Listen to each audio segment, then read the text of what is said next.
Naruto का Ninja world काफ़ी अलग अलग क्लैन से भरा हुआ है। इनमें से कुछ लोग अपने पीढ़ियों से चले आ रही स्पेशल टेक्निक से जाने जाते हैं, तो कुछ अपनी रेयर केके किनकाई से, जो कि किसी स्पेशल टेक्निक से काफ़ी अलग है, क्योंकि ये पहले से ही हर क्लैन मेंबर के डीएनए और ब्लड में पाई जाती है। हर क्लैन की इस निंजा वर्ल्ड में खुद की एक खास जगह और पहचान है। आज मैं इन्हीं क्लैन में से किसी एक द सेंजू क्लैन के बारे में आपको बताऊंगा।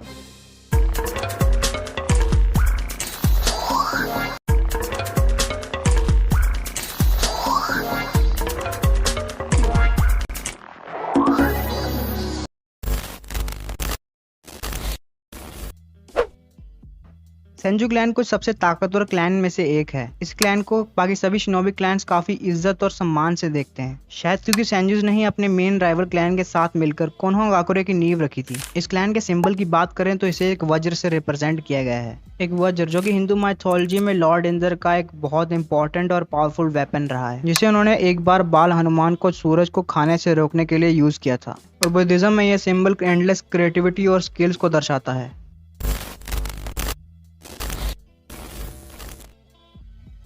सेंजू क्लैन असुरा ओत्सुत्सुकी के डिसेंडेंट्स हैं और उनके सबसे करीब relative clan the Uzumaki clan भी असुरा ओत्सुत्सुकी के ही डिसेंडेंट्स हैं। असुरा ओत्सुत्सुकी जो कि सेज ऑफ सिक्स पाथ का सबसे छोटा बेटा था, उसमें सेज ऑफ सिक्स पाथ की फिजिकल एनर्जी थी, और बड़े भाई की बात करें तो उसके पास सेज ऑफ सिक्स पाथ की विजुअल पावर्स थी, और उसकी आइडियोलॉजी ये थी कि power alone is the true की टू फाइंड पीस। वहीं अपने बड़े भाई से अलग असुरा ये मानता था कि प्यार ही इस दुनिया में शांति लेकर आ सकता है। Love is the key to bringing peace to the world. और इन्हीं आइडियल्स की वजह से सेज ऑफ सिक्स पाथ्स ने अपने बड़े बेटे को ठुकराकर असुरा को अपने सक्सेसर बनाया था, जिसकी वजह से बड़े भाई के मन में कड़वाहट और गुस्सा भर जाता है, क्योंकि जो हक उसका होना चाहिए था वो अब उसके छोटे भाई को दे दिया गया था। आगे चलकर इसी बड़े भाई से उचिया क्लैन निकलता है, जिसकी सेंजूस के साथ कट्टर दुश्मनी होती है।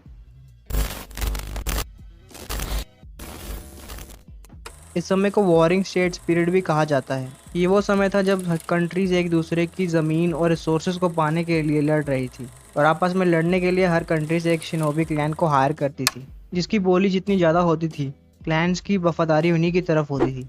इसी की वजह से हर शिनोबी क्लैन एक दूसरे के खिलाफ लड़ रहा था। सेंजू क्लैन ने भी अपना नाम इसी समय कमाया था, सेंगोकू पीरियड, जहाँ सब क्लैन्स अपनी किसी एक स्किल को मास्टर करने में फोकस कर रहे थे।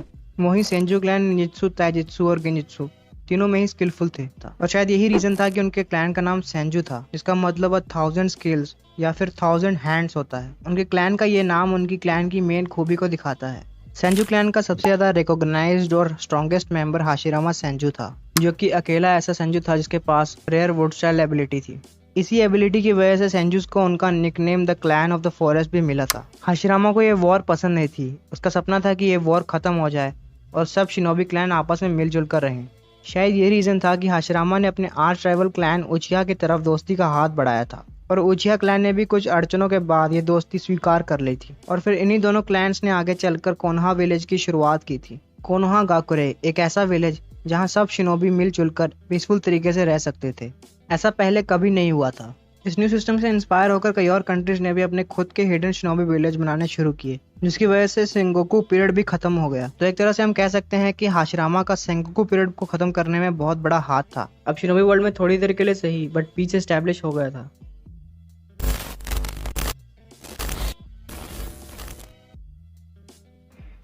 सेंजूस के पास खुद का एक यूनिक केके इनकाय था, जिसे वो वुड रिलीज या वुड स्टाइल एबिलिटी कहते थे, बट ये एबिलिटी इतनी रेयर थी कि ये सिर्फ हाशिरामा सेंजू के ही पास थी। उसके अलावा कोई और सेंजू इस एबिलिटी को कभी यूज नहीं कर पाया था। तो अब आप में से कुछ लोग सोचेंगे कि बाकी क्लैन मेंबर्स उचिहा को सेंगोकू पीरियड में कैसे राइवल कर पाए होंगे, क्योंकि सेंजू से अलग उचिहा के हर क्लैन मेंबर के पास केके गिनकाई शारिगन था। वेल, इस बात का जवाब काफी आसान है। सेंगोकू पीरियड में हर शिनोबी को अपने दुश्मन के खिलाफ लड़ते रहना पड़ता था। तो इस वॉर में दो क्लैन सबसे ज्यादा उभर कर सामने आने लगे थे, जिन्हें सबसे ज्यादा ताकतवर भी माने जाने लगा था। उन दोनों क्लैन्स का नाम था सेंजू और उचिहा। तो जब कोई एक कंट्री उचिहा को हायर करती तो उन्हें राइवल करने के लिए दूसरी कंट्री सेंजू को हायर करती।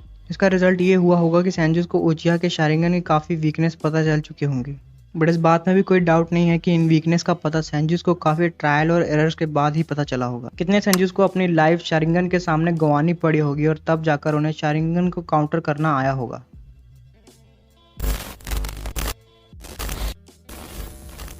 वुड स्टाइल टेक्निक इतनी रेयर थी कि हाशिरामा के अलावा कोई और इसे इस्तेमाल नहीं कर पाया था। इसी टेक्निक की मदद से हाशिरामा टेल बीस्ट को भी कंट्रोल कर पाता था और शायद यही रीजन रहा होगा कि इस टेक्निक को कई लोगों ने आर्टिफिशियल तरीके से पाने की कोशिश की थी, बट हाशिरामा ऐसा गिफ्टेड चक्र ना होने के कारण वो इस टेक्निक की फुल लिमिट को अचीव नहीं कर पाए।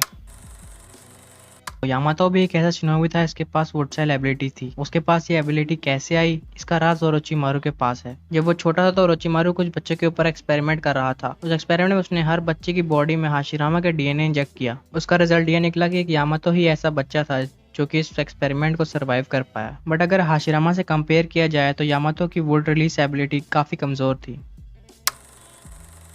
कोनोहा के लेजेंडरी सानिन में से एक ओरोचिमारू के पास भी वुड रिलीज की एबिलिटी कुछ हद तक थी। उसने ये ability fourth grade Ninja war में वाइट जेत्सु की एक बॉडी से ली। इस एबिलिटी को वो किस लिमिट तक यूज कर सकता था इस बात की इन्फॉर्मेशन हमें सीरीज में दिखाई नहीं गई, बट आई थिंक एक सानिन होने की वजह से उसकी एबिलिटी यामातो से तो अच्छी ही होगी।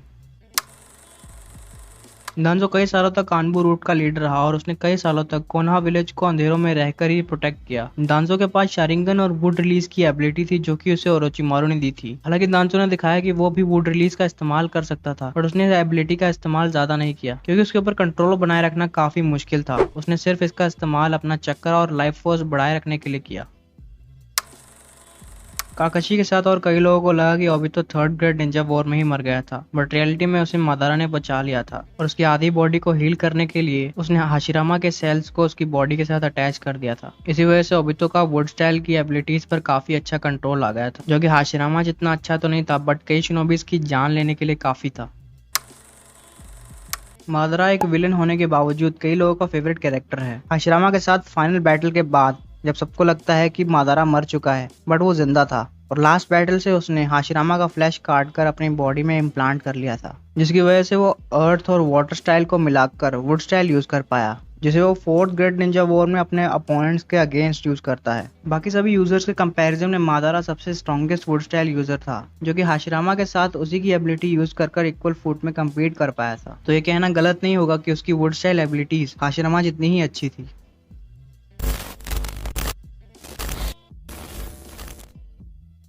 सेंजुस के बाकी मेंबर्स का क्या हुआ ये अभी मिस्ट्री ही है। प्रेजेंट डे में हमें सिर्फ एक ही मेंबर सीरीज में देखने को मिलता है, जो कि और कोई नहीं बल्कि लेजेंडरी सानिन सुनादे है। सेंजुस के बाकी सभी मेंबर्स कहाँ गए इसको लेकर कई फैंस के पास कई फैन थ्योरीज हैं। मेरी एक फेवरेट फैन थ्योरी बताती है कि कैसे सेंजुस फर्स्ट ग्रेड निंजा वॉर में ही एक्सटिंक्ट हो गए थे। ये वो समय था जब तोबिरामा होकागे बन चुका था और उसने सब उचिहा पर कड़ी नजर रखने के लिए उन्हें कोनोहा पुलिस में बिजी रखा हुआ था। तो फर्स्ट ग्रेड निंजा वॉर में कोनोहा की main army force Senju clan से ही आई होगी, जिसकी वजह से कई सेंजूस मारे गए होंगे और जो थोड़े बहुत बच गए होंगे वो सेकंड निंजा वॉर में लड़ते लड़ते मर गए होंगे, ठीक वैसे ही जैसे सुनादे का भाई नोवाकी मारा गया था। आई एम श्योर उसके बाद भी इस वक्त कई सेंजू सीरीज में होंगे जो कि हमें स्टोरी में दिखाई नहीं गए, बट शायद हमें वो आगे चलकर बोरुटो में देखने को मिले।